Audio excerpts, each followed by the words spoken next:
Hello everyone, it's Koyna your science educator. आज हम लोग बात करेंगे क्लास 9 के मोस्ट इंपॉर्टेंट क्वेश्चन के बारे में जो अभी रिसेंट के पेपर में आने वाले हैं। तो इन क्वेश्चंस को पढ़ना बिल्कुल मत भूलना और इन क्वेश्चन को अच्छे से तैयार करके रखना। Let's start with our first question. First question is match the following with the correct option. हमें यहाँ पे मैचिंग करनी है जो भी इसका करेक्ट ऑप्शन है उसके साथ, ठीक है। तो यहाँ पे पहला बोल रखा है एलिमेंट। एलिमेंट जो है वो किसके साथ मैच करेंगे? शुगर के साथ, मरकरी के साथ, सॉल्ट सॉल्यूशन के साथ या गोल्ड के साथ। तो हमारा एलिमेंट क्या है यहाँ पर? गोल्ड है, ठीक है। इसी तरीके से अगर मैं कंपाउंड की बात करूं तो इनमें से कौन सा कंपाउंड होगा? हमारा जो कंपाउंड है वो शुगर है। क्यों? क्योंकि इसके अंदर दो से ज्यादा एलिमेंट आपस में मिले हुए हैं। अगर मैं यहाँ पे मिक्सचर की बात करूं तो मिक्सचर क्या है? Salt solution. और last one is liquid element. कौन सा इसमें से लिक्विड एलिमेंट है? वो है मरकरी। तो ऑप्शन के सॉरी इस मैचिंग के अनुसार आंसर टिक करेंगे। तो फर्स्ट का क्या था? हमारे डी। फर्स्ट का डी कौन सा है? हमारा बी ऑप्शन। तो ये क्या है? हमारा correct option. Next question, question 2, the most abundant material on the plant cell. हमारे प्लांट सेल के अंदर किस चीज की बहुत ज्यादा अधिक मात्रा होती है? प्रोटीन की, लिपिड की, वैक्स की या सेलुलोज की? प्रोटीन की नहीं होती, लिपिड की भी नहीं होती, वैक्स की भी नहीं होती। तो आंसर इज सेलुलोज। हमारे जो सेलुलोज की जो मात्रा है सेल वॉल के अंदर बहुत ज्यादा मात्रा होती है, जिस वजह से वो प्रोटेक्ट कर पाता है हमारे सेल को। Next question number 3. Area under V minus T graph represent a physical quantity which has the unit. हमारी जो physical quantity है उसको नापने के लिए हम किस यूनिट का इस्तेमाल करते हैं? Metre per second, metre square, metre cube. तो आंसर इज मीटर। हमारे जो V माइनस टी का ग्राफ है उसकी फिजिकल क्वांटिटी को नापने के लिए हम मीटर का इस्तेमाल करते हैं। Question number 4, animal husbandry is the scientific management of. अगर मैं एनिमल हस्बेंड्री की बात करूं तो ये किस चीज का एक मैनेजमेंट है? एनिमल ब्रीडिंग का, कल्चरल ऑफ एनिमल का, एनिमल लाइफ स्टॉक का या रेयरिंग ऑफ एनिमल का? तो यहाँ पे करेक्ट आंसर है, यहाँ पे जो करेक्ट आंसर है वो है first, third and fourth. Animal breeding, animal life stock and rearing of animal, ये तीनों क्या है? इसके करेक्ट आंसर है। एनिमल ब्रीडिंग मतलब एनिमल्स की अलग अलग प्रजातियों को पालना, animal live stock, rearing of animal, ये सब क्या है? एनिमल हस्बेंड्री का एक हिस्सा है। नेक्स्ट चलते हैं, survival of plant in terrestrial environment has been possible by the presence of. हमारे किस चीज की प्रेजेंस से हमारे जितने भी हमारे प्लांट है वो टेरेस्ट्रियल एनवायरनमेंट में किस तरीके से जी पाते हैं, ठीक है। तो उनके अंदर क्या है? कंडक्टिंग टिश्यू है। जिस कंडक्टिंग टिश्यू की मदद से जितने भी हमारे प्लांट्स है वो टेरेस्ट्रियल एनवायरनमेंट के अंदर उनकी प्रेजेंस हो पाती है। Next, question number 6. The structure which forms a barrier between the protoplasm, the cell and its external environment. हमारे जो भी हमारा प्रोटोप्लाज्म है और जो उसका बाहर का एनवायरनमेंट है, इन दोनों को बांटने के लिए कौन हेल्प करता है?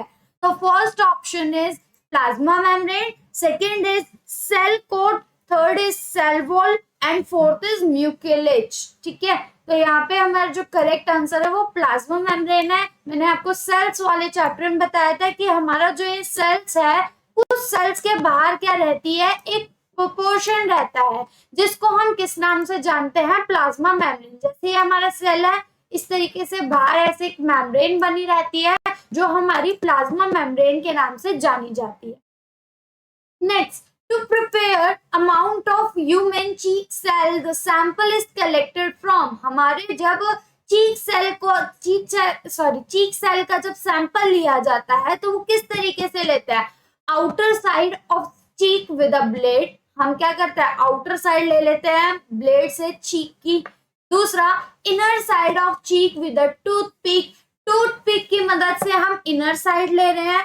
Third option is inner side of cheek with a blade, या फिर जो हमारी अंदर वाली साइड है वहां उसको हम हल्का सा ब्लेड से कट करके ले रहे हैं, या outer side of cheek with a toothpick, या फिर हम बाहर की साइड को टूथ पिक से निकाल कर ले रहे हैं। तो यहाँ पे जो करेक्ट आंसर है हमारा inner side of inner side of cheek with a toothpick. हम क्या करते हैं, टूथ पिक की मदद से जो स्किन के अंदर वाली साइड होते हैं वहां से हम सैंपल कलेक्ट करते हैं। Next question, an object wait 10 Newton, एक ऑब्जेक्ट है जिसका वेट 10 न्यूटन के करीब है हवा में। When immersed fully in water, it weight only 8 Newton. जब मैंने उसको वाटर के अंदर डाला उस समय उसका वेट क्या हो गया, 8 न्यूटन हो गया। The weight of displace by the object will be, तो बताओ कि कितना वेट डिस्प्लेस हुआ है। तो यहाँ पर हम क्या कर सकते हैं, हमारा पहले कितना था, वो 10 न्यूटन था उसका वेट, ठीक है, और जब वो पानी के अंदर गया तो वो 8 न्यूटन हो गया। कितना वेट हमारा कट गया, मतलब डिस्प्लेस हो गया है। तो यहाँ पे जो 2 न्यूटन का वेट है ये हमारा डिस्प्लेस हो चुका है, तो answer is 2 newton. Next question, the cell enclosing the stoma are called dash cell. हम हमारे कौन से सेल हमारे स्टोमा को साइड से कवर करके रखते हैं, cambial cell, guard cell, subsidiary cell या एपिडर्मल सेल। हमारे स्टोमा से याद रखना, स्टोमा के जो साइड में सेल रहते हैं वो कौन से रहते हैं, गार्ड सेल। तो यहाँ पे करेक्ट आंसर है आपका guard cell. Next question, virus do not show any character of living until they enter a living cell because of the absence of. जो वायरस है वो हमारा कोई भी कैरेक्टर शो नहीं करता लिविंग सेल के, ठीक है। यहाँ पे बोल रहे हैं virus do not show any character of living, जो वायरस है वो एक भी लिविंग के कैरेक्टर शो नहीं करता until they enter a living cell, लेकिन तभी भी वो लिविंग सेल के अंदर एंटर कर सकता है बिकॉज ऑफ दी। रीजन क्या है इसके पीछे का, क्योंकि उसके पास मेम्ब्रेन नहीं है, मेम्ब्रेन उसकी एब्सेंस है जिसकी वजह से वो किसी भी लिविंग सेल के अंदर एंटर कर सकता है।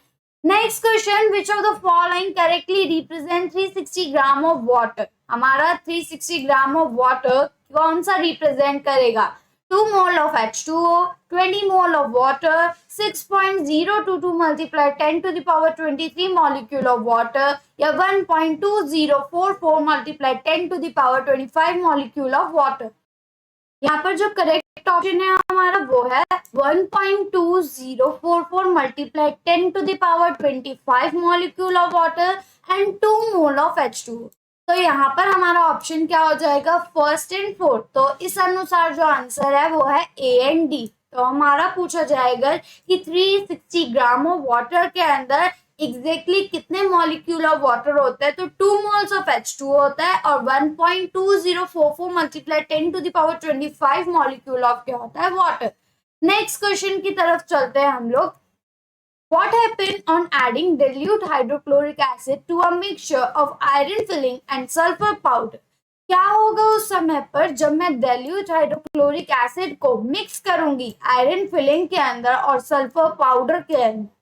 H2S is formed, hydrosulfate is formed, colorless and odorless gases are formed। हमारी कलरलेस और जिसके अंदर कोई स्मेल नहीं होती ऑर्डरलेस गैसेस बनेगी। अ ग्रीनिश सॉल्यूशन अपीयर, हमारा जो सॉल्यूशन है वो ग्रीन कलर का हो जाएगा। FeS इज फॉर्म या आयरन सल्फाइड फॉर्म करेगा। तो यहाँ पर हमारा जो करेक्ट आंसर है वो है a colourless and odourless gases are form. जो हमारी गैसेस क्रिएट होगी वो कैसी होगी, कलरलेस और ऑर्डरलेस होगी, और साथ ही साथ जो सॉल्यूशन होगा वो ग्रीनिश सॉल्यूशन होगा। तो correct answer is B and C.